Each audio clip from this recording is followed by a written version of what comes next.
Oi gente, tudo bem? Hoje eu trouxe para vocês algumas explanações acerca da teoria da argumentação jurídica, tá? Então eu trouxe alguns pontos que eu vou ler e vou explicar para vocês, vai também estar aparecendo para vocês aí na tela, e a gente vai falar algumas coisas importantes, né, acerca da teoria da argumentação. Primeira coisa que eu quero dizer para vocês é o seguinte: quando a gente fala aqui em argumentação, a gente não está falando da argumentação geral, aquela argumentação sem limitação, onde você tem premissas, você tem conclusões num aspecto muito maior do que a argumentação jurídica em si. Por quê? A argumentação jurídica, ela é pautada exatamente numa contextualização normativa, tá? Então nós vamos falar da argumentação que é jurídica. E a gente não pode começar a falar da argumentação jurídica sem falar de Robert Alexy, que é, na verdade, um dos mais importantes filósofos do direito alemão, que trabalhou e nos trouxe a teoria da argumentação, tá certo? Então, na verdade, qual é a importância de você estudar a teoria da argumentação? Para Alexy, né, e outros grandes filósofos, a possibilidade da teoria da argumentação, ela é importante, a sua análise, porque ela faz com que, ela nos defere a possibilidade do afastamento da subjetividade de algumas decisões judiciais. Infelizmente, a gente está num país que parece que as pessoas não leram muito, alguns, infelizmente, na atuação jurídica, nas suas decisões, nas suas sentenças, parecem não ter ouvido muito falar de Alexy. Felizmente, uma minoria, né? A maioria, de fato, tem decisões objetivas e não subjetivas. Porque o que busca a teoria da argumentação é justamente que as decisões caibam de uma forma imparcial, uma forma não subjetiva, que ela tenha aquele alcance, uma objetividade racional, entende? Então, quanto mais perto da teoria da argumentação, entende-se que mais longe da subjetividade. Então, vamos aqui ver quais são os métodos que podem ser elencados para que se chegue a esse desiderato, a esse intento. Veja bem, Alexy na obra O Conceito e a Validade do Direito, sempre afirmou que a maior polêmica dicotômica estava entre a relação entre o direito e a moral, ou seja, entre a possibilidade da tese positivista e a tese não positivista. A positivista, vocês sabem, acham que o direito por si só, aplicado, já satisfaz. Já a não positivista trabalha o direito, mas a partir de ideais que passam pela moral e etc. Então, o que aconteceu? A teoria da argumentação, a teoria jurídica, a princípio, a argumentação jurídica, ela a princípio foi criada para ajudar nesse impasse, né? Mas a intenção, inclusive, da teoria da argumentação jurídica é que houvesse nessas decisões uma aceitabilidade por conta da sua legitimidade a partir do emprego dessa racionalidade nas vias da apreciação da norma, tá? Então, quando você fala da argumentação jurídica, você fala de Alexy porque ele é o pai, né, vamos dizer assim, da teoria da argumentação jurídica, na medida em que ele nos deferiu, né, conteúdo e métodos para que você faça essa apreciação jurídica. Ele nos traz também os traços da argumentação jurídica.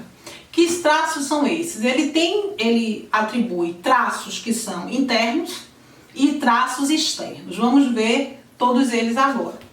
Bom, pelo traço interno, pela justificação interna, né, ele entende o seguinte, que o primeiro passo para você ter uma argumentação jurídica racional é exatamente a identificação das premissas que serão utilizadas, compatibilizando a lei com a norma, ou seja, operando o fato, ou a lei a norma não, desculpe, o fato a norma, operando-se, portanto, uma subsunção. Então, a primeira coisa que eu vou fazer para uma argumentação jurídica eficaz é fazer a análise fática daquele fato e perceber qual é a norma que vai me direcionar a apreciação daquele fato, ok? Depois disso, ele fala de uma justificação externa e nos traz algumas formas de argumentação. Primeiro, ele fala da argumentação empírica.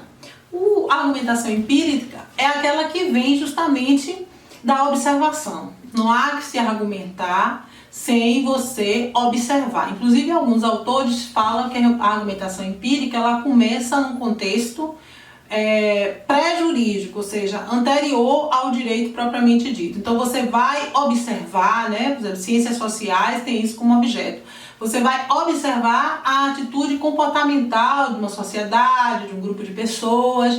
Então, essa argumentação empírica, como diz Alexis, ele fala o seguinte: os argumentos incluem afirmações empíricas, ou seja, baseadas na observação. A decisão judicial fundamentada no fato narrado a partir da conduta empírica do seu autor.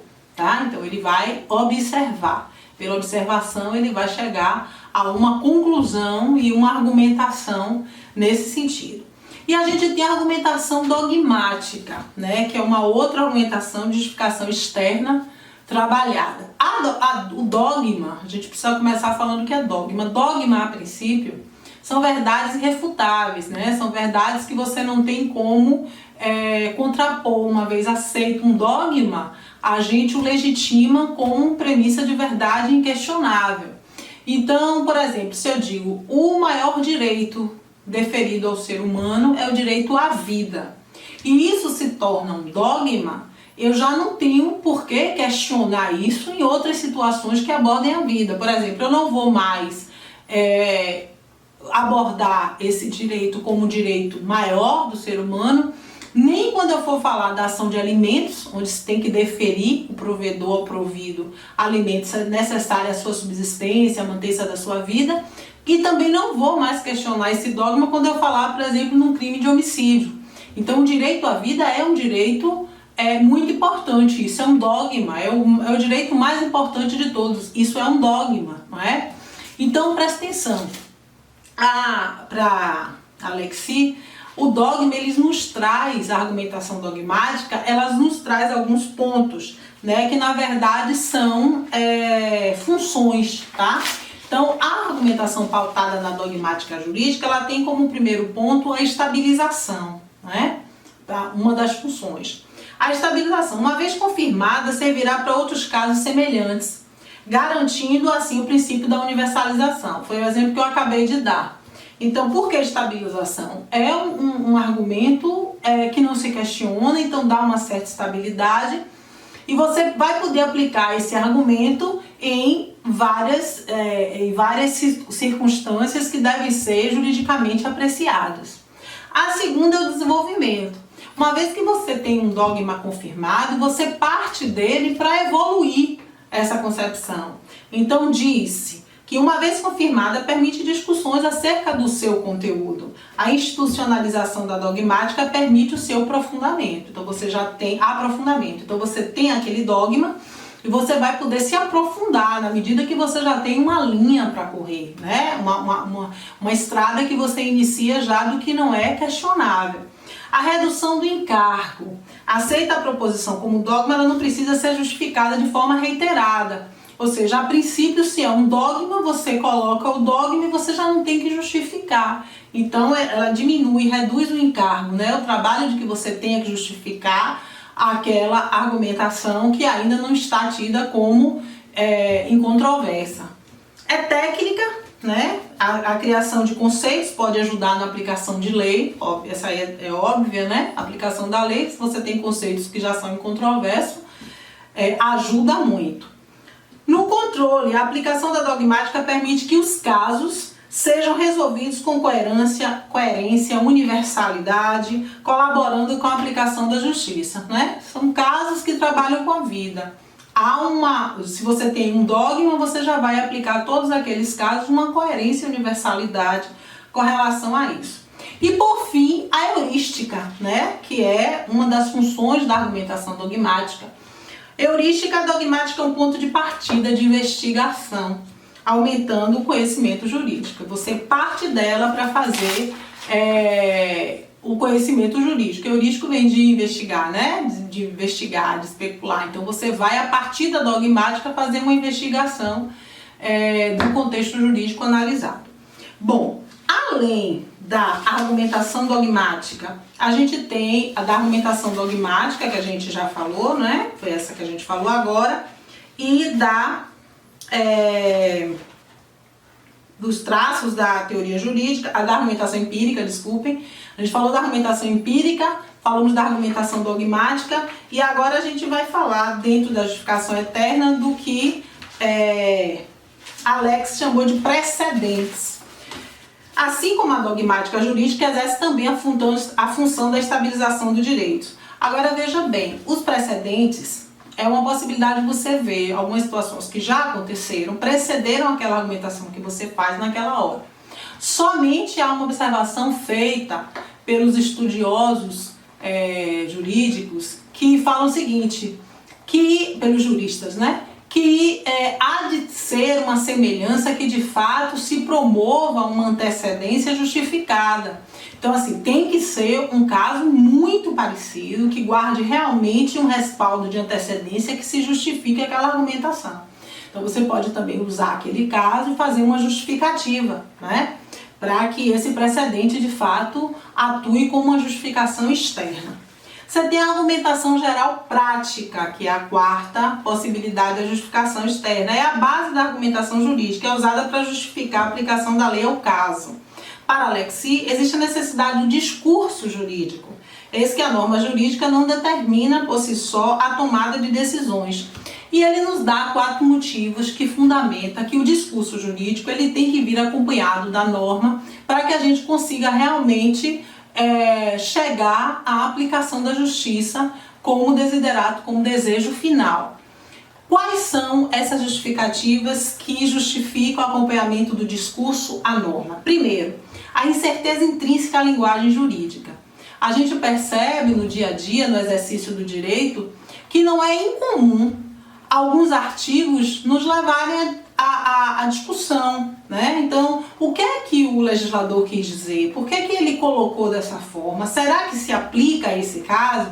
Então, não é simplesmente a leitura com os símbolos explícitos, né? A gente tem que ver qual é o significado intrínseco, né? Para que a gente perceba a aplicabilidade, a subsunção perfeita. Então, a incerteza intrínseca à linguagem jurídica é uma das justificativas da qual se entende que, além da norma, é preciso o discurso. A segunda é a possibilidade de conflito entre as normas. Então, você tem que justificar na sua argumentação por que você usou aquela norma e não uma outra. Há lacunas na lei, né? As lacunas na lei, elas existem, né? Óbvio.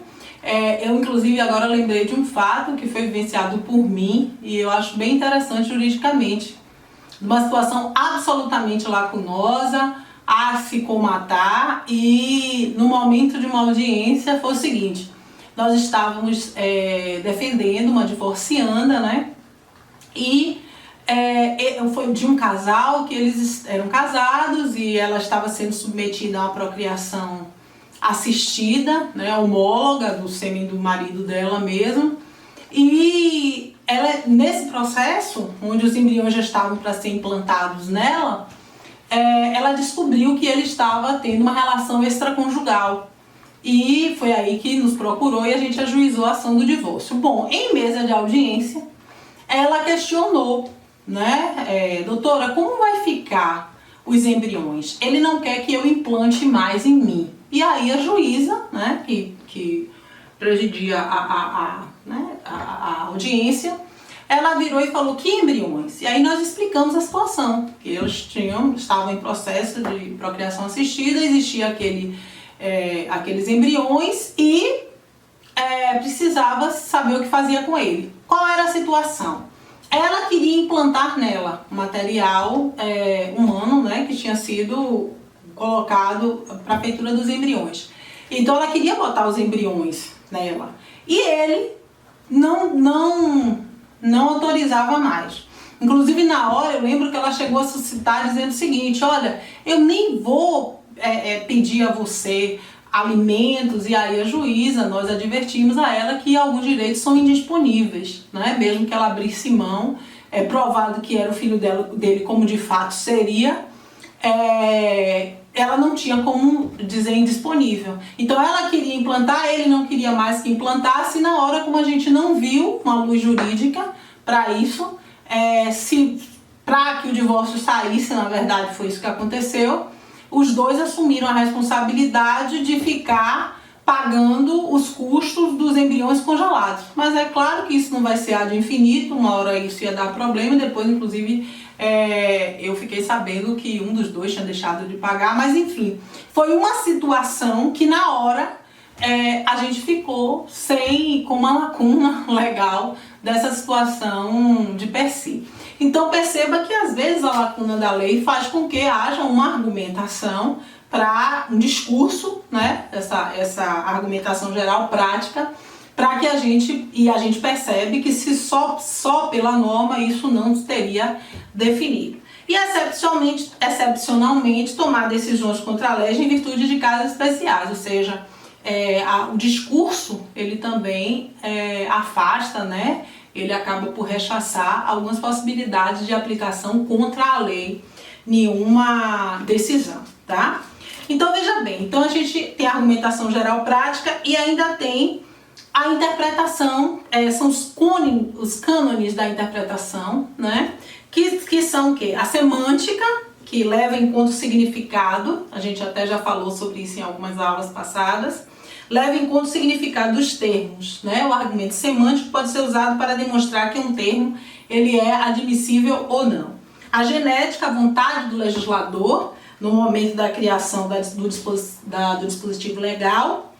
A histórica, que leva em conta o histórico do problema apresentado, os fatos relativos à história, né, ao momento do problema.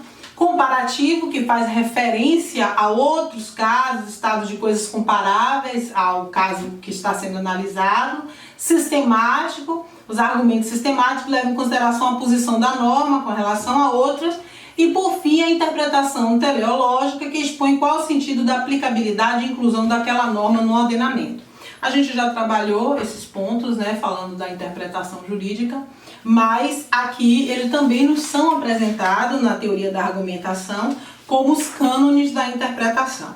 Bom, a gente vai falar ainda, para finalizar essa aula, de algumas formas especiais, tá, de argumentação jurídica, tá? Algumas formas especiais de argumentos jurídicos. O primeiro, analogia. Gente, é muito comum quando você faz a inferência por comparação, né? Então, a inferência lógica de algo determinado da lei com o que não encontra-se determinado, mas que guarda semelhança, né? Analogia, aquela comparação. O argumento e contrário é a realização de uma interpretação inversa que nos defere um argumento válido, né? Qual foi o exemplo que eu coloquei? Aquilo que a lei não proíbe é permitido. Então, aquilo que a lei não proíbe. Por que o argumento em contrário? A lei não proíbe. Se a lei não proíbe, a lei faculta. Então, um argumento em contrário. Você vê que as posições dicotômicas são contrárias. O que se faculta, né? E o que a lei proíbe, e o que se proíbe. Então, vem do argumento em contrário.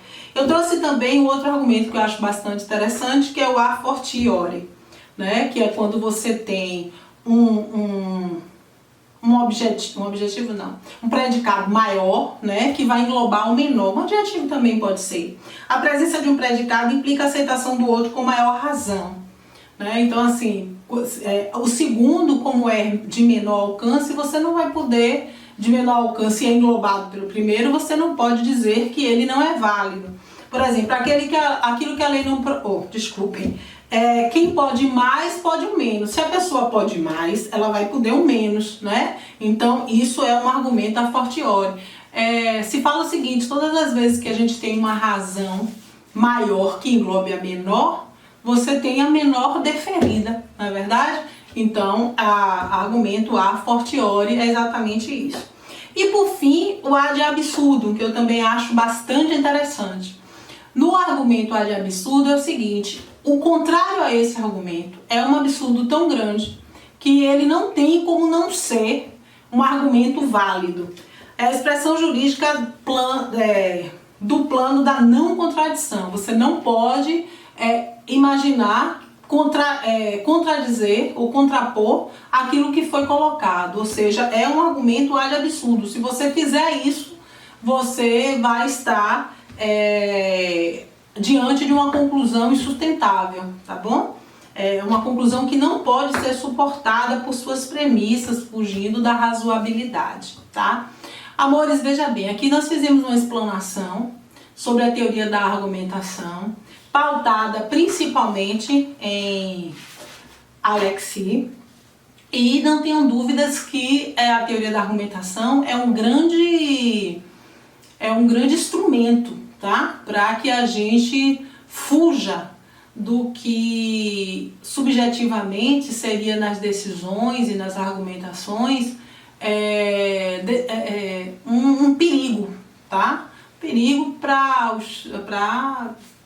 a gente imaginar que a justiça não alcançaria seu principal objetivo, que é atender a todos de uma forma honesta, de uma forma com absoluta isenção de convicções meramente pessoais ou de conveniências. Então, o que a gente tem na teoria da argumentação é uma grande contribuição para que a gente de fato conceba a justiça como ela realmente deve ser. Muito obrigada, não deixem de se inscrever no canal, não deixa de curtir, né, se foi de alguma forma útil para vocês. Um beijo grande e até a próxima aula.